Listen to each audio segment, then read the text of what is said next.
първи бяха куче и маймунка с весел нрав. А сега така се случи да е Вълчо космонавт. И до него в строя Зайко го поглежда под-око.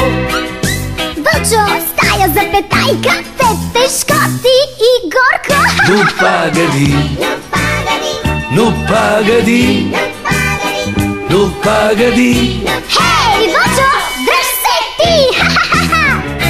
Кой каквото ще да казва, Вълчо в космоса лети и отгоре отбелязва как земята се върти.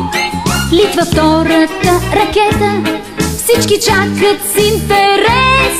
Вълк и Заек как ще шетат в орбиталния комплекс. Ну пагади, ну пагади, ну пагади. Хей, Зайко, дръж се ти!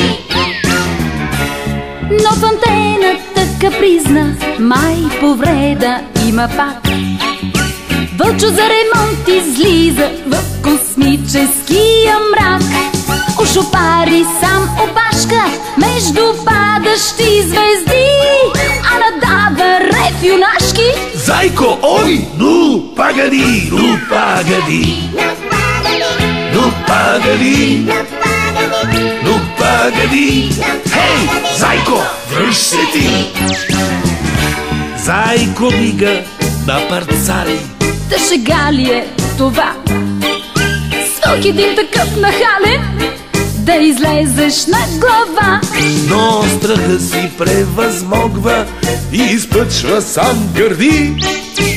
Идвам да помогна! Вълчо, ей, ну пагади! Ну пагади, ну пагади, ну пагади.